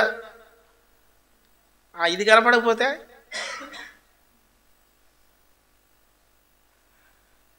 ఆయన పేరేదో నాకు కంప్లీట్గా తెలియదు కానీ జేమ్స్ మాల్టన్ మార్వర్ ఇది పేరు ఉంది ఆయన పేరు. ఆయన అమెరికా దేశంలో క్వారీలో పనిచేసేవాడంట. ఆయన క్వారీలో బాంబులు పెట్టి ఆ బండలు పగల కొడతారు వాళ్ళు. ఒకసారి మిస్ఫైర్ అయ్యి ఆయన బయటికి రాకముందు అది పేలిపోయి చేతులు 2 తెగిపోయింది, కళ్ళు పోయింది, ఒక కాలు ఏమో ఇరిగిపోయింది, మంచాన్ని పడిపోయాడు. మొత్తాన్ని కోలుకున్నాడు, బయటకు వచ్చాడు. కళ్ళు లేవు, చేతులు లేవు. ఆయన విశ్వాసి. బైబిల్ చదవాలని ఆశ ఉంది. కళ్ళు లేని వాళ్ళకు ఒక బైబిల్ ఉంది. ఏం బైబిల్ అది? బ్రైలీ లిపి. ఆయన దేవుణ్ణి అడిగి ప్రార్థన చేసి బైబిల్ చదవడం స్టార్ట్ చేశాడంట. నాలుకతో చదివాడు బైబిల్. ఆయన నాలుకతో బైబిల్ చదవడం అనేది కుదురుతుందా? బ్రైలీ లిపి చేతులతో తాకి చదివేది. చేతులతో ఇలా చదువుతారు. ఆయన ప్రతి అక్షరాన్ని నాలుగుతో ఆయన తాకి ఆ పదాన్ని అర్థం చేసుకొని 4 సార్లు బైబిల్ పూర్తి చేశాడంట ఆయన. ఎలాగా?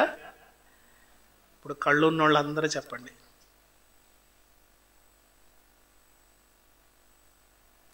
బైబిల్ చదవడానికి టైం లేదు నీకు, కళ్ళు లేవు, పోనీ బ్రైలీ చదువుదామంటే చేతులు లేవు, ఇక్కడ దాకా కట్ అయిపోయినాయి. నాలుగుతో అక్షరాన్ని చదివితే నాలుగు ఏం చెప్తుంది? అది పలానా అక్షరం అని. దాన్ని మనసుకు తీసుకొని యెహోవా నా కాపరి అనే మాట చదవడానికి ఎంత టైం పడుతుంది? ఈ కార్యము చేసినందున నీవు దేవుని యందు భయభక్తులు గలవాడవని నాకు తెలుస్తుంది అని అతని గురించి చెప్తాడు కదా దేవుడు.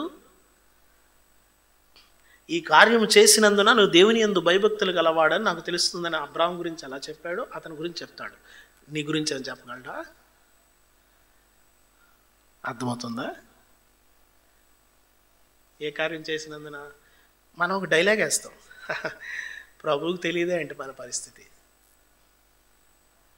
బాబోయ్ నిన్ను మామూలు కాదు, నిన్ను బాగు చేయడం కష్టం. ఈ డైలాగ్ వేస్తాం. ఏమని? ప్రభువుకు తెలుసులే మన పరిస్థితి అని తెలియదే ఏంటి, ప్రభు అర్థం చేసుకుంటాడు. అవును నిజమే. ఆ రోజు వచ్చి అంటాడు తలుపు కొడితే, అయ్యా మాకు తలుపు తిమ్ము, అయ్యా మాకు తలుపు తిమ్ము అంటాడు. ఎంత మంచి మాట అన్నాడు. ఏమన్నాడు మీరే చెప్పండి నాన్న. ఎవరు? ఇదేంటి సార్, మేము చర్చికి వచ్చాం సార్, మమ్మల్ని అంత మాట అన్నారేంటి? దశమ భాగం ఇచ్చాం సార్ అలా అంటారేంటి? ప్రభు బలలో చేయి వేసామండి అలా అంటారేంటి? మీరెవరో? ఇలాంటి మాట ఇంకోసారి అన్నాడు. నీ నామమున మేము దయ్యములు వెళ్ళగొట్టలేదా, నీ నామమున మేము అది చేయలేదు ఇది చేయలేదు అంటే ఇదే భాష అక్కడ కూడా వాడాడు యేసు ప్రభు. ఏమని? అక్రమం చేయవారులారా. మీరెవరో తెలియదు, అసలు ఏం తెలియదు, నా పేరు తెలీదా? నేను ప్రార్థన చేస్తేనే అడిగి జ్వరం పోయింది. అది ఓకేలే, చెట్టు పేరు చెప్పి వెనక్కాయలే మేము, నువ్వు అది తెలుసులే, ఈ డ్రామాలు వద్దు. ఈ కార్యము చేసినందున నీవు దేవునికి భయపడు వాడవని తెలియాలి, అది లెక్క. అర్థమైందా? చర్చికి వెళ్ళాము, వాక్యం విన్నాం, మంచిగా చెప్పారు అనుకొని కాదు, మాకేమి ఇక్కడ బోర్డు తగిలిచ్చి వెళ్ళొద్దు మీరు. ఈ కార్యము చేసినందున విను, నువ్వు ఈ పని, నువ్వు భక్తిలో ఈ పని చేయడం వల్ల దేవునికి భయపడేవాడు అని తెలియాలి. ముందుకు వెళ్ళడానికి సమయం లేదు. పంచిపెట్టేదను, కొలిచేదను. గిలాదు నాది, మనషి నాది, ఎఫ్రాయిము నా శిరస్రాణము, యోధా నా రాజదండము. కాళ్ళు కొడుక్కుని పళ్ళు ఎదోము మీదకి నా చొప్పు విసిరివేయదును. గర్విష్ఠులు వీళ్ళు. ఫిలిష్తీయుని అనుగూర్చి ఉత్సాహధ్వని చేయము. కోటగల పట్టణంలోకి నన్ను ఎవడు తోడుకొని పోవును, ఎదోములోకి నన్ను ఎవడు నడిపించును. ఎవరు నడిపిస్తారు? దేవుడే. ఎదోమని ప్రాంతంలోకి వెళ్ళడం అంత ఆషామాషి కాదు, ఎక్కెళ్ళడం కష్టం. అసలు ఆ దారే బాగా కరుగుదారి, అది సరైనటువంటి రూట్ ఉండదు, సరైన మెట్లు లేవు, సరైన దారి ఉండదు. ఎవరు తోడుకుని వెళ్ళారు? దావీదు ఒక ప్రార్థన చేస్తాడు 61వ కీర్తనలోనే. ఎక్కడ ఉంటుంది? దేవా ఎక్కలేనంత ఎత్తైన కొండ ఎక్కించుకునే మాట అక్కడే కదా, 21. ఆ పైన ఉన్నదే ఆ పట్టణమే, ఆ ప్రాంతమే. దేవుడు ఎక్కిచ్చేశాడు ఆయన్ని. దావీదు ఇంకో దగ్గర ఏమంటాడు తెలుసా? నా చేతులకు యుద్ధమును, నా వేళ్ళకు పోరాటం నేర్పువాడు, నన్ను కొండలు ఎక్కించేవాడు, నన్ను కోటలోకి తీసుకుని వెళ్ళేవాడు. మనల్ని ఎక్కించేవాడు, తీసుకెళ్ళేవాడు, లాక్కెళ్ళేవాడు ఎవరంటే ఆయన సరెండర్ అయిపోవాలి అంతే. ఆయన సరెండర్ అయిపోవాలా. ఏమంటున్నాడు తర్వాత? స్పీడ్కి వెళ్ళిపోతాం, టైం లేదు. దేవా మా బయలుదేరుట మాని ఉన్నాం కదా. మనుషుల సహాయం వ్యర్థము, శత్రువులను జయించుటకు మాకు సహాయము దయచేయము. దేవుని వలన మేము శూర కార్యములు జయించదము. ఎదోమును జయించి వారు భూభాగములోకి వెళ్ళి ఏమండి 12,000 మందిని ఆయన ఎవరు యోవాబు యుద్ధానికి వెళితే దావీదు ప్రశాంతంగా దుప్పటేసుకొని పడుకోవచ్చు. ఎందుకంటే యోవాబు వెళ్ళాడంటే అక్కడ భయంకరమైన వాతావరణం సృష్టించేస్తాడు యోవాబు. చిన్నోడు కాదు యోవాబు. ఎలాగా అలా ఉండాలి. దేవుని పిల్లలు వెళ్తే పని చేసుకుని ఎలా రావాలా? ఒకసారి దావీదు పంపిస్తే వాళ్ళకి సగం గుండు, సగం గడ్డం, ఇక్కడ బట్టలు కోసేసి పంపించేశారంట. అలా ఉండదు దావీదు. తర్వాత యుద్ధానికి పంపించడం వాళ్ళ మీదకి మొత్తాన్ని మట్టి కరిపించేశారు. ప్రభునందు ప్రియమైన వాళ్ళరా, యోవాబు వెళ్ళి ఏం చేశాడు? ఒకసారి ఒక ఊరికి వెళ్ళాడు. నాయనా మాకేంటి బాధ అంటే, మేము ఈ ఊళ్ళోకి రాకుండా వెళ్ళిపోవాలంటే వాడిని చంపేసి యువతలు పడేసాడు. యోవాబు వెళ్ళగానే భయపడిపోయి వాడిని చంపేసి ఒక స్త్రీ ఏం చేస్తుందంటే మిద్ది మీద నుంచి డామన్ కింద పడేస్తుంది. ప్రభునందు ప్రియమైన వాళ్ళరా, యోవాబు వెళ్ళడం చిన్న విషయం కాదు. యోవాబు గొప్ప కార్యాలు చేశాడు. అయితే వెళ్ళిన యోవాబు కన్నా వెళ్ళిన వ్యక్తికి సహాయపడేటువంటి దేవుని పైన దావీదుకి నమ్మకం. యోవాబు వెళ్ళి కొట్టుకొస్తాడు కరెక్ట్, కానీ యోవాబు వెళ్ళి చేసుకుని వస్తాడు సరే, కానీ యోవాబుకు సహాయపడుతున్నటువంటి దేవుని పైన దావీదుకి అపారమైన నమ్మకం. ఖచ్చితంగా మన పనులు అవుతాయి. ఎవరిపైన నమ్మకం ఉంచాలా? నేను పంపించింది మామూలు వ్యక్తిని కాదు, సహాయపడుతున్న దేవుని పైన మన నమ్మకం ఉంచాలా. ఎవరిపైన నమ్మకం ఉంచాలా? నీ జ్ఞానం పైన కాదు, ఎవరిపైన నీ దగ్గర ఉన్న డబ్బు ఉందే దానిపైన కాదు, నీకున్న అధికారం ఉందే దానిపైన కాదు, దేవుని పైన. అప్పుడు అంటాం దేవుని వలన మేము. దావీదు చేసినవన్నీ సొరకార్యాలే. దావీదు చేసినవన్నీ వాళ్ళ మాంగారు ఒకరోజు అన్నాడు, నా కూతుర్ని నీకు ఇవ్వాలంటే నువ్వు ఫిలిస్తీన్ల దగ్గరికి వెళ్ళి వాళ్ళతో యుద్ధమాడి 200 ముందోళ్ళు తేవాలి. 100 ముందోళ్ళు తేవాలంటే 200 ముందోళ్ళు తెచ్చాడు. నువ్వు ఒక్కడెళ్ళి సామాన్యుడు దావీదు. మనం పోయిన వారం సంసోను బలవంతుడు అనుకున్నాం. ఏం సామాన్యుడు కాదు. ఆయన సింహాన్ని ఒకదాన్ని ఆటాడితే ఆయన 2 ఆటాడు. ఆ చేతితో ఒకటి ఈ చేతితో ఒకటి 2 మడత పెట్టి కొడితే 2 పరిగెత్తిన అటుపడి ఇటుపడి ఆ జంక పిల్లను గొర్రె పిల్లను వదిలేసేసి. సామాన్యుడు కాదు. దావీదు అంటాడు, మేము దేవుని వలన స్వరకార్యాలు జరిగిస్తాం. ఇంకా మా శత్రువులను అణగద్రొక్కువాడు ఆయనే. శత్రువుని అణగద్రొక్కేది ఎవరు? ఇదిగో దీన్ని ప్రధాన గాయకునికి పంపించు. శత్రువు నేను దెబ్బ కొట్టవచ్చు, వాడు పారిపోయే వరకు దేవుడు వారిని తరిమి కొడుతూనే ఉంటాడు. ఇది ప్రధాన గాయకునికి పంపించు. శత్రువుని తరిమి కొట్టే దేవుడు. నీ వల్ల కాదు, నా వల్ల కాదు. నువ్వేం చేయాలంటే దేవుని పైన ఆధారపడాలి, దేవుని పైన అనుకోవాలి. అందుకనే ఒక ఆయన మామూలుగా సాతానుడు నీకంటే బలవంతుడు, సాతానుడు నీకంటే బలవంతుడు. అందుకని ప్రభు ఏమన్నాడంటే మీలో ప్రభు ఉండాలి. అప్పుడు ఏంటంటే మీలో ఉన్నవాడు లోకములో ఉన్నవానికంటే గొప్పవాడు. మీలో ప్రభు ఉన్నాడు అనుకో, ఇప్పుడు ఆ బలవంతుని జయించడం చాలా ఈజీ. నువ్వు అక్కడికి వెళ్ళావనుకో 2 ముట్టికాయలేసి పంపిస్తాడు. చిన్నపిల్లలు రోడ్లు ఆడుకుంటుంటే ఏం చేస్తారు? బాగా చిన్నపిల్లలు అంటలా అలాగే అంటారా? పెద్ద కర్ర ఏమైనా తీసుకుంటారా? సవక కర్ర ఏముండదు.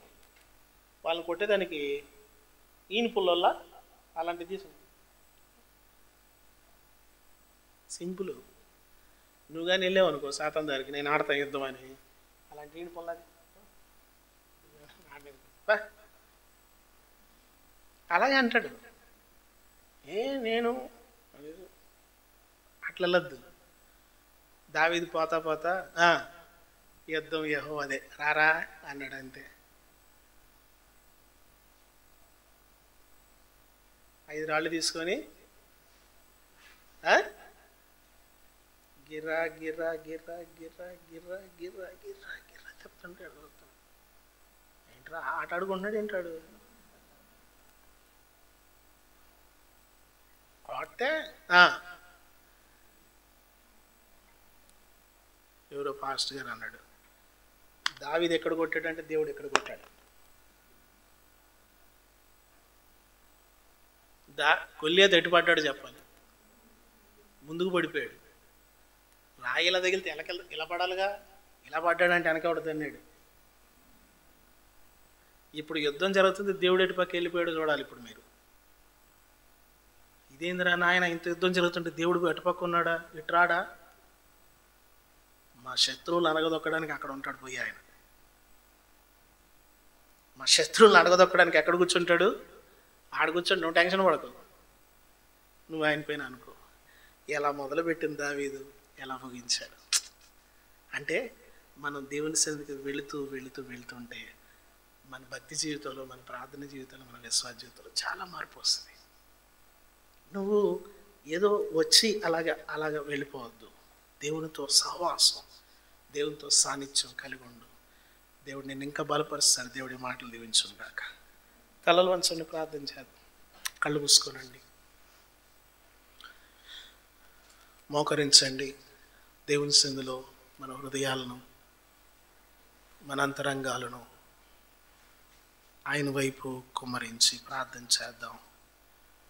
దావీదు ఎలా మొదలు పెట్టాడు ప్రార్థన, ఎలాగ చేయడం ప్రారంభించాడు ప్రార్థన. దావీదు ప్రార్థనను మనం చూస్తే ఎంతో చిరాకుగా మొదలుపెట్టినట్టు మనకు కనిపిస్తుంది, అసహనంతో మొదలుపెట్టినట్టు కనిపిస్తుంది, ఆయన ఎంతో కృంగుబాటుతో మొదలుపెట్టినట్టు మనకు కనిపిస్తుంది. అయితే దావీదు ప్రార్థన చివరికి వచ్చేసరికి అద్భుతంగా ఉంది. ఆయన ప్రార్థనలో ఒక క్రొత్త ధనాన్ని మనం చూడవచ్చు. ఆయన 4వ వచనంలోనే ఆ ప్రార్థనలో మార్పును మనం చూస్తూ ఉన్నాం. దేవుని సన్నిధిలో నువ్వు గడిపే కొలది గొప్ప మార్పును నువ్వు చూస్తావు. దేవుని సన్నిధిలో నువ్వు గడపకపోతే నువ్వు ఆ మార్పును చూడలేవు నీ జీవితంలో. దేవుని సన్నిధిలో నీ హృదయాన్ని సమర్పించే కొలది, నీ శక్తిని పెట్టే కొలది, నువ్వు లోబడే కొలది, నువ్వు విధేయత చూపించే కొలది నువ్వు విజయాన్ని చూడగలవు. ప్రభువా అటు కృప నాకు దయచేయండి. ప్రభువా అటు విశ్వాస్యత నాకు దయచేయండి. ప్రభువా అటువంటి లోబడే విధానం నాకు దయచేయండి. దావీదు ఎంతగా దేవునికి విధేయత చూపించాడు. దావీదుకి దేవుడు అన్ని పంచిచ్చాడు. ఎక్కడ ఓడిపోతున్నామని చెప్పాడో వెంటనే దేవుడు అక్కడ దావీదుకి జయమిచ్చాడు. దావీదుకి జయమిచ్చిన దేవుడు నీకు కూడా అటువంటి జయాన్ని ఇస్తాడు. మందిరానికి వచ్చావు, వెళుతున్నావు, అదేదో సామాన్యమైనదిగా నువ్వు భావించొద్దు. దేవుడు ఒక గొప్ప కార్యం చేయాలంటే ఖచ్చితంగా నువ్వు ఈ కార్యం చేసినందున దేవునికి భయపడేవాడు అని అర్థం అవ్వాలి. నీ విశ్వాసమును నువ్వు ప్రదర్శించేటువంటి దాన్ని బట్టి నువ్వు దేవునికి భయపడే వ్యక్తివని అర్థం అవ్వాలి. నువ్వు దేవునికి భయపడితే నీ భక్తి విధానంలో చాలా మార్పు కనిపిస్తుంది. ఖచ్చితంగా నువ్వు దేవునికి భయపడే వ్యక్తిగా ఉంటున్నావా? నీ ఇంటిని పరలోకంగా మార్చుకునే పని నీ చేతుల్లో ఉన్నది. నీ ఇంట్లో ఉన్నటువంటి వాతావరణాన్ని నువ్వు మార్చుకోగలవు. నీ ఇంట్లో ఉన్న వాతావరణాన్ని చీకటిగాను వెలుగుగాను చేసే పని నీదే. ప్రభువా ఇదిగో 2 చాయిస్ నా ముందు పెట్టావు, 2 దారులు నా ముందు పెట్టావు, 2 వాతావరణాలు నా ముందు పెట్టావు. నీ సన్నిధిలో నన్ను నేను పరిశీలన చేసుకొని నా కొరకు నీవు నియమించిన పరిశుద్ధమైన శ్రేష్టమైన పరలోకపు దారిలో నా అడుగులు ముందుకు వేసుకుని వెళ్ళడానికి నీ కృప నాకు అవసరం ప్రభువా అని చెప్పి నోరు తెరిచి ప్రార్థించాయి. పరిశుద్ధుడా, ప్రేమ కలిగిన మా తండ్రి, మహోన్నతుడా, జీవాధిపతి ఘనమైన మా స్వామి, మీ పరిశుద్ధమైన పాదములకు లెక్కలేని వందనాలు, స్తోత్రాలు. దావీదు ఎదోమీయులతో యుద్ధం వచ్చినప్పుడు ఆయన ఓడిపోయినట్లుగా ఆ వార్త విని ఆ సహనముతో ప్రార్థన మొదలుపెట్టి గంభీరమైనటువంటి ముగింపును మేము చూస్తూ ఉన్నాం. మా జీవితాలు అసహనంగా మొదలైనప్పటికీ, మా విశ్వాసం మా భక్తి అసహనంగా మొదలైనప్పటికీ ప్రభువా మా తండ్రి మా ముగింపు గంభీరమైనదిగా క్రీస్తులో విజయవంతమైనదిగా ఉండడానికి మీ కృప సహాయం చేయండి. ప్రభువా చాలాసార్లు మేము బలహీనలు ఓడిపోయేవారు, చాలాసార్లు మేము వెనకబడిన వారము, సాతాను మమ్మల్ని గెలిచినట్లుగా ఉన్నటువంటి స్థితిని అనుభవించిన వారం. ప్రభువా మీ కృప మీ అపారమైనటువంటి ప్రేమ మమ్మల్ని ఈ స్థితిలోకి తీసుకుని వచ్చేలా నిలబెడతా ఉంది. అందుకొరకే మీ స్తోత్రాలు వందనాలు ప్రభువా. ఈ వాక్యాలన్నీ కూడా మా హృదయాలు నీరు కట్టి ఫలింపచేయండి. ఎవరైతే తమ జీవితాలను మీరు సమర్పించుకోవడానికి ఇష్టపడుతూ ప్రభువా తమ కుటుంబాలను పరలోకంగా మార్చుకున్నట్టులో, తమ జీవితాలను పరిశుద్ధంగా మార్చుకున్నట్టులో వారు నిర్ణయం తీసుకుంటున్నారు, వారందరినీ కూడా మీరు బలపరిచి వారి నిర్ణయాల్లో నిలిచి ఉండడానికి సహాయం చేయండి. యేసుక్రీస్తు నామములో అడుగుచున్నాం తండ్రి. పరలోకమందున్న మా తండ్రి, నామం పరిశుద్ధపరచబడును గాక, మీ రాజ్యం వచ్చును గాక, మీ చిత్తం పరలోకమందు ఎలాగో భూమి అందు అలాగ నెరవేరును గాక. మాకు కావాల్సిన ఆహారం నేడు మాకు దయచేయి, మరణాలను మేము క్షమించిన ప్రకారం మరణం క్షమించు, శోధనలోకి తక్కి నుంచి తప్పించు. రాజ్యము బలము మహిమ నిరంతరము నీవే ఉన్నవి తండ్రి. మన తండ్రి అయిన దేవుని యొక్క ప్రేమయు, ఆయన కుమారుడు ఒకే ఒక రక్షకుడు యేసుక్రీస్తు ప్రభు వారి దివ్యమైన మహాకృపయు, పరిశుద్ధాత్మ దేవుని యొక్క సన్నిధి, సమాధానము, క్షేమం కూడిన మనకి మన కుటుంబాలకి పరిచయం 1, 2, 3 తారీఖులు జరిగేటువంటి ఆ ఫెలోషిప్ మీటింగ్స్కి ఇప్పుడు సదా ప్రభుత్వ వరకు తోడై ఉండి కాపాడి ఘనముగా దీవెనకరంగా జరిగించి నడిపించును గాక.